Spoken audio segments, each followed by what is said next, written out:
So I have been involved in the arts in LA since I arrived at UCLA as a freshman at the age of 17.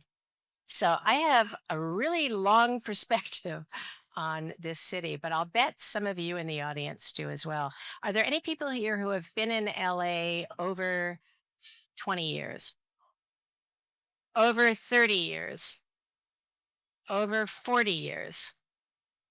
Over 50 years. Okay, so we're going to get some of you up on the stage to answer this question. Um, when I first arrived in Los Angeles, it was, for me, it was the big city. I came from Las Vegas. Not the place of the best Jewish upbringing, I must say. We had one synagogue in the city when I first arrived there. So Los Angeles really seemed like the big time to me. It was dominated, the cultural scene was dominated by a few major figures. It was few large institutions. Some of you will even remember the time where LACMA didn't really exist as a separate institution and it was part of the Natural History Museum. They were together, that was one institution. So I really watched as institutions were built in this city. But I think what makes Los Angeles unique and distinct was that it got to grow up as a cultural capital without the pressures that many other regions and cities had. We did not have a large commercial presence. We didn't have lots of major galleries. We didn't have tons of huge institutions all vying with one another. And a very organic ecosystem grew up with lots of small and mid-sized arts organizations. And that still dominates Los Angeles today. We have more large institutions than we ever had before. And we have the Broad, fairly new. We have the Lucas Museum coming up. We have LACMA's expansion. But we have about 600 small and mid-sized cultural organizations in Los Angeles. And we are a city that has the most diverse cultural institutions and diverse communities. And it makes us incredibly unique. And it makes us, this is what it's going to look like in much of this country in another 20 years. So everyone can learn from us now. And it's an incredibly vibrant, rich, exciting. Um, and I think what excites me most right now is that we have all those opportunities and what we need to do is get the word out about all these incredible institutions and get people in their doors. So that's one of the things I would encourage you is find a place that you didn't know about before, whether it's in your own neighborhood or someone somewhere nearby, and give it a try. You will be surprised at the brilliance of many of these small and mid-sized organizations. So true. But I love it. Like we're living in the nation's future. Absolutely. Joan Weinstein, fortune teller. I failed in introducing Joan to note that she was recently inducted into the American Academy of Arts and Science, an extraordinary honor bestowed on remarkably few Americans, well earned by Joan. And among the contributions to art in Los Angeles that was recognized in her induction was the way in which she has led and shaped the Getty Initiative Pacific Standard Time. So, yes, indeed. And I'm struck in your answer to how have you seen art in LA change, that we have this unusual strength of an enormous number of diverse and excellent small and mid-sized institutions, that PST leans into and supports that identity. I would love with this group to get your insider view of PST. You've been with the project really from beginning. And I think we would all benefit from your perspective about the goals of PST, how they've changed, how they're met. And, we want the tea, spill the tea in PST. Um, and tell us, from your perspective, what were the wins at, made in LA, at LA in LA, and now at Art and Science? So you're gonna have to drag me off the stage because I just hate talking about this topic.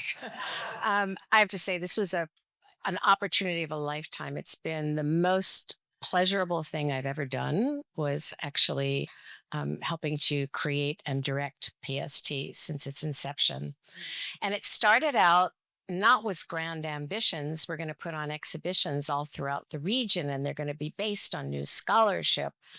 It was two people who came to my office one day, Lynn Keenholtz, who was involved in a local organization promoting California art, and Henry Hopkins, former director of the Hammer Museum and SF MoMA.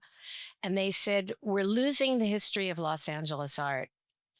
We just visited a widow the other day, and her husband was a major gallery owner, and she had put all of his papers and files out on the curb for the garbage collector. And we just took up all the boxes and we took them to Lynn's house, and we don't know what we're going to do with them. And we've done this on a number of occasions, and we're going to lose this history. We want to write a history of LA art. Will you support it?" And I thought, these are not the people to write the book. They weren't actually scholars. But it started a conversation in the Getty between the Getty Foundation, which had always supported archival projects, and the Getty Research Institute, which collects archives. And the director of the Getty Research Institute at the time, Tom Crow, a very distinguished scholar of French and American art, was really interested in the history of California art and particularly LA art. And we said, let's start seeing what we can do about these archives. And we started a survey to find out what was already in public institutions, but had never been cataloged. So scholars didn't even know it was there. And what was in private hands. And in this large survey, in going around and seeing many artists, collectors, dealers, family members, heirs, we found out that many of them didn't know what to do with these papers. And we would advise them, here are three different places that you might consider donating your papers. And then we started we realized that we had not included Chicano art or Black art in this survey. And so we started working with the Chicano Studies Research Center at UCLA, and they started doing a survey, and also worked with an organization that's surveying Black art archives. And as we started to see what was in those archives, we realized what a profound history it told, and one that changed our entire conception of the history of modern art, particularly in this country. The story had always been told that with the Second World War, you had emigration of artists who all went to New York, and it was influenced by Cubism primarily. So, influenced by French art, and that was the basis of modern art in this country, the development. The truth is that there were a lot of them that came to Los Angeles, and much more influenced by Surrealist movement, by Dada movement, and that California was actually the birthplace of many of the art movements that were still with us when we created this first edition of PST, which was opened in 2011. So it was the light and space movement, artists like Robert Irwin or James Turrell.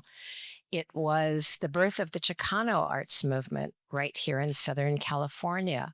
The first feminist art program, so the birth of feminist art, was really here in Southern California.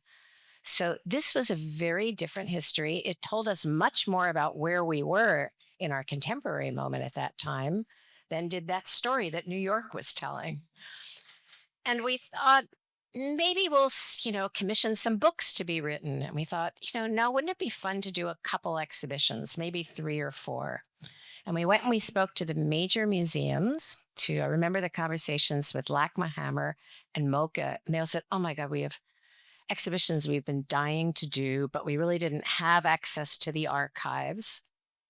Word got out, and another four or five places came to us. And then we decided, why don't we have an open competition and see what comes in?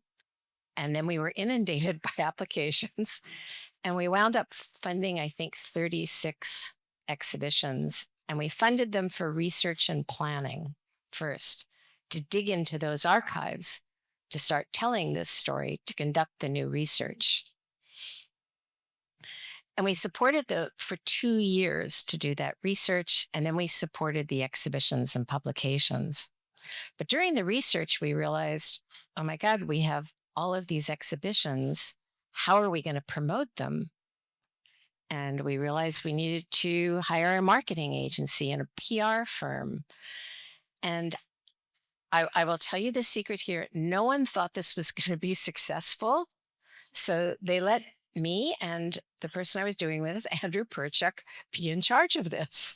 And we even went out and raised the money for the marketing and communications campaign. No one should have put me in charge of that. I had no idea what I was doing, and it was an incredible education. When it actually opened, it was amazing. And what we could see was that this was a community like no other. The level of collaboration among all these organizations was really incredible. It was one of the wonderful things that Getty could do is we could support it financially, but we could also organizationally. We had curator convenings where we brought the curators together on a regular basis. We brought the programming people together so that they could try to collaborate. We brought the museum educators together. And when it finally opened, I remember there was a large party at the Getty, and it was very exciting. And someone had arranged for us to have a private party, after party, at the Chateau Marmont, the famed Chateau Marmont. And we were standing up there out on a balcony of this incredible suite. And I realized that standing behind me were the president and the director of the Met in New York.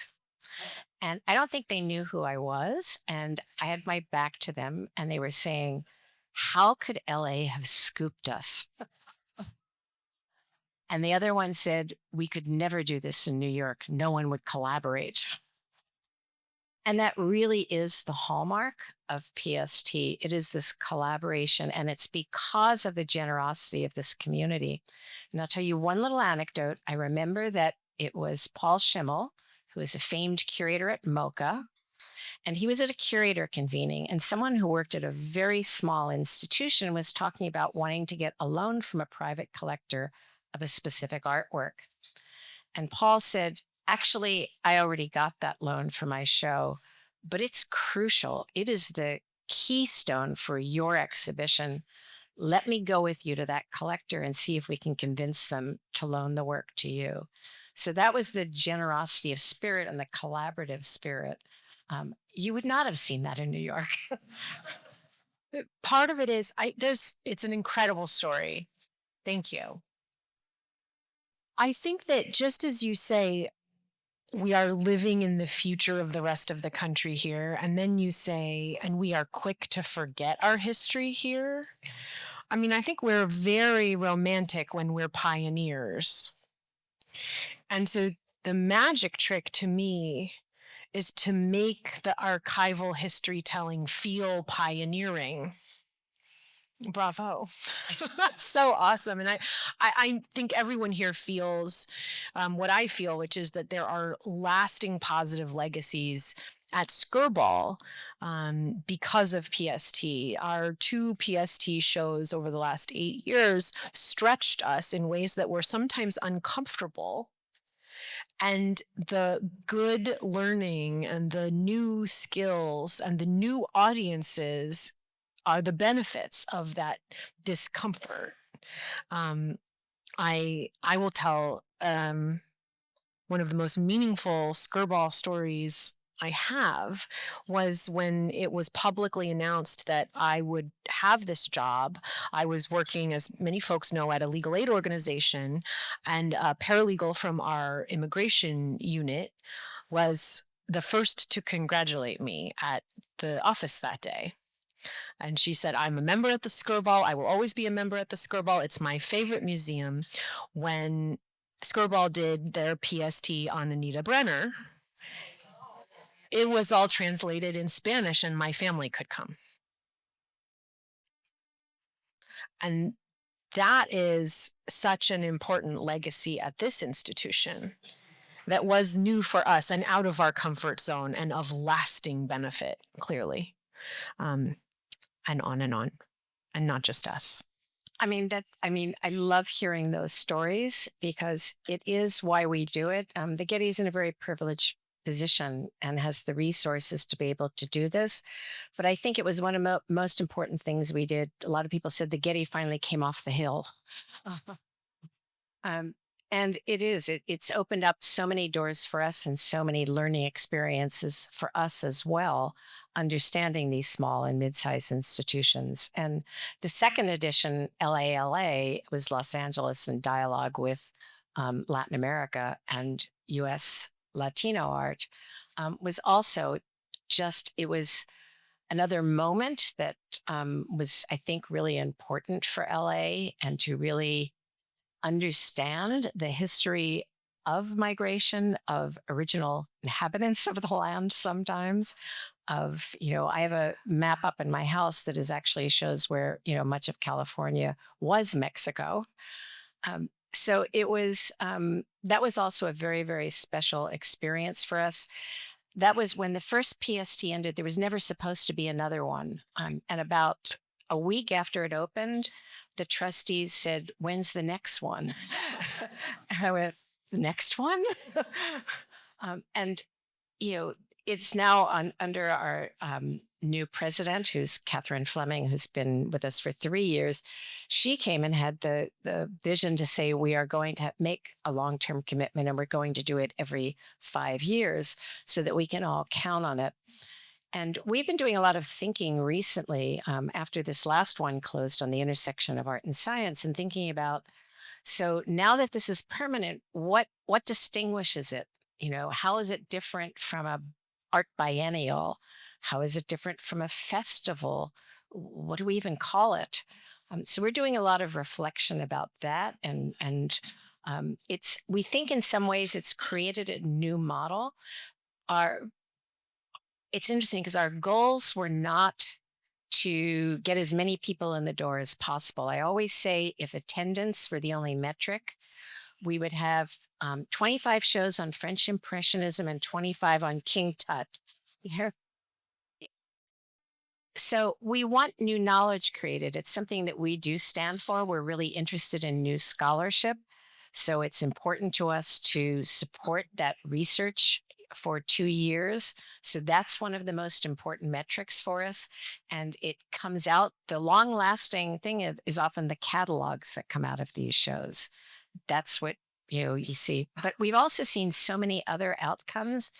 Many of the very young scholars who are hired on as research assistants or curatorial assistants for PST are now major curators across the US. They got their start in having a job basically for 3 or 4 years working on a PST project. So that's another thing that we see are really unintended consequences, but are some of the really long lasting things. I want to talk more about how your work has trained generations of arts leaders, but I would be remiss not to make a plug for Skirball's current Hancock Guston show on the topic of sort of legacy of mid-century Los Angeles-based artists creating what we now think of as the great modernist traditions. It's sitting in a gallery 100 yards from here, and it's an extraordinarily moving exhibition. So I hope you've had a chance to see it. I see our curator, Vicki Fung-Smith, here. So there are these good ripples when we invest in young people learning and teaching. Um, and not just through PST, but what is now named the Getty Marrow Internship Program, maybe less known to this group than the PST traditions. Every year, the Getty Foundation funds paid summer internships, well-paid summer internships at institutions across Los Angeles, including the Skirball. Um, and it is a gateway into arts institutions for aspiring arts workers in a variety of contexts. We've had Getty Marrow interns in everything from communication to curatorial. And it is often one of the only pathways into jobs like these for folks who need to be well paid in the summer and are otherwise without internship opportunities like this, sorely underrepresented in the field. And so there's an intentional inclusion and diversification of arts institution workers through the internship program. Our executive vice president, Leslie K. Johnson, is one of the original cohort of Getty interns. And so I think you every single day are benefiting from the kind of training and leadership that the foundation has provided. But if you look across the landscape of Los Angeles, you will see leaders of institutions like Leslie just about everywhere who benefited from, engaged in, and launched from this internship program. The legacy is boundless. I would just love to hear from your perspective, like, what's been fun, surprising about the connection to these interns? What's that like from your side? They're amazing. I am just blown away every summer by the quality of the young people who have these internships throughout LA County. And I have to, it's called the Getty Marrow Internship Program because Deborah Marrow was the long term director of the foundation, Getty Foundation, who preceded me. And this program was founded a little bit before I got to the Getty, and I had the privilege of leading that program for a number of years when I first came to the Getty. It was program dates back to 1993 to what's alternatively called either the LA Uprising or the LA Riots. And the Getty really thought about what its response should be and what was in its own lane. And that was realizing the lack of diversity in cultural institutions in the region.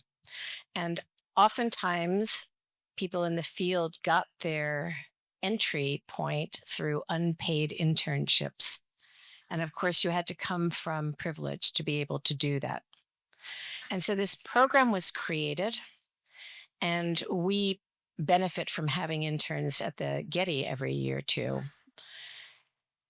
It took a long time to see results. And this is one of the things that I really give um, Deborah and everyone else in the foundation credit for. It took 20 years to see real results. And now I'd say half of the small and mid-sized arts organizations in LA are led by alumni of this program. In the larger institutions, they're rising up through the ranks. It's amazing. They are such a talented group. And every summer I say, I would never have been competitive for a program like that. I did not have um, the poise, the imagination, just these young people are incredible. They're really, really amazing. And they bring such different viewpoints and different questions. And a highlight for me every summer is I get to sit down with them, as a group and talk to them. First, the group at the Getty, and then when we have all the interns together. And they go on to do all sorts of amazing things. And this is a program for college students. You can do up to 3 internships. At first, it was like, oh no, you can only have 1 internship and you can never do one again. And then we decided, well, maybe it's good to invest in them. So we had to learn as we went along. And we now permit up to 3. They just can't be at the same institution because we want you to have, different opportunities. And I'm there have been many changes over the years, many changes in attitudes and opinions. But the one thing I can say is that in every one of these cohorts, they blow me away by new perspectives about pushing me to think about things that I hadn't thought about before. And so I see this as a two-way street. So we also learn from the interns, we benefit from their perspectives. And so I think it's a win win all around. And we couldn't do this without the dedication of institutions like the Skirball, because it's not just, oh, you get an extra pair of hands. It's work for the host institutions to mentor these young people. For many of them, it's the first job they've ever had. So it's even teaching them how to be in the workplace. We love unexpected teachers at the Skirball. We love the things we learn from our youngest visitors often. And I have said this, I've told you this story before, but it is one I just will keep repeating for the rest of my life. My last living relative in Europe lived, she survived the camps and returned to Paris and lived to be 104. And she had a thriving third act after her husband died. She was relatively young. She was in her 60s when that happened. And in the last act of her life, she went back to school, and she was surrounded by 18 and 19-year-olds. And her advice later was just make sure you always have a mentor in their 20s. We actually call it reverse mentorship. Yeah. We call it that we're the benefit in reverse mentorship, particularly around technology and social media. I failed to bring a watch up, and so I just want to check on my time. Okay, I have a final question. No, I lied. I want two questions, but we'll be quick. We'll be quick. Folks don't know necessarily that Joan was one of 40 participants in a year-long program called Bridging Histories. And this was an intentional monthly gathering of community members from Black and Jewish community who got together for meal and conversation and shared experience once a month, starting and frankly inspired by the experience of October 7th attacks and the aftermath of those attacks and how isolating and divisive that period felt for many. And Joan volunteered to be one of the participants in that program. And so many people in this room don't know about that program, certainly didn't have the opportunity to participate as you did. And I thought it might be nice for them, might be nice for me to hear how that was for you. I just say it was a very moving experience in so many ways. I remember one of our very first sessions, we were talking about why we were there. We were sharing in very small groups with some really interesting exercises we did. Maybe it's worth just saying a little bit about one of those early meetings. We were reading the introduction to an article that was trying to trace the roots of racism to anti-Semitism, that it stood at the root of all racism. And we were asked, we were in tables, about this size, and they said one person at the table should read the first page out loud. And they read the page. And then they said, okay, now speak to the person next to you and your reflections on it. And then they said, somebody else read that same passage aloud. And I went like, what? We're going to read the same thing aloud again? And somebody else read it. And you heard different things that you hadn't noticed on the first time. And then we discussed it again with someone next to us. And they said, now a third person read it. And I thought, well, now it's going overboard. And you know what? I heard something different the third time. And it was a very powerful lesson in listening and how to listen.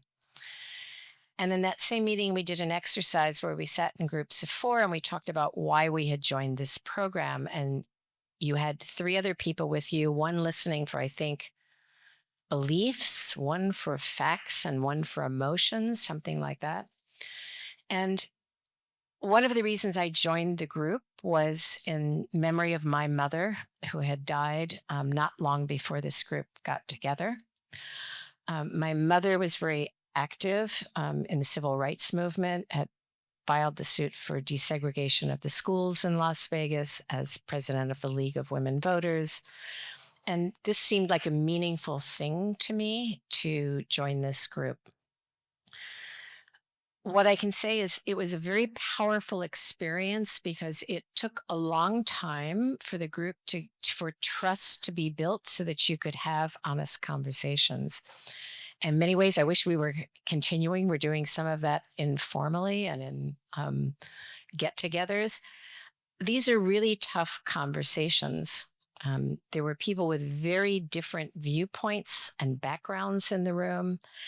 And for me, there were several gut punches that are still with me and I'm still grappling with intellectual gut punches, no physical violence.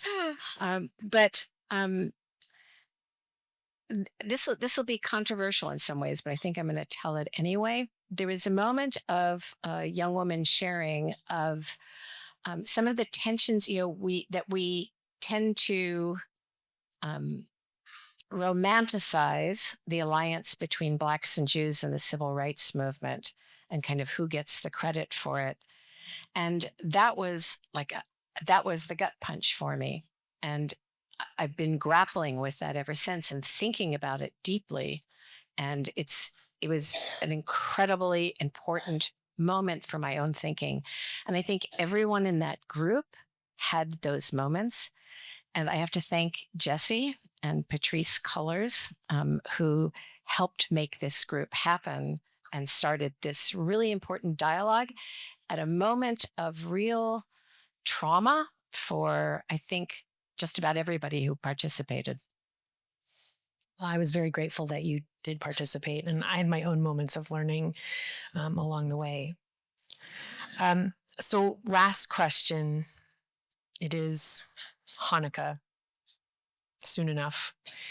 I said to Joan, we're Jewish. Well, at least I am, and you are, and Skirball is, and so are latkes. So, to start our season of celebration off right, I want all of us to do this together, and then we're going to hear Joan's answer. What's your favorite thing about being Jewish? Or what's your favorite thing from Jewish culture or tradition that brings you strength or purpose or joy?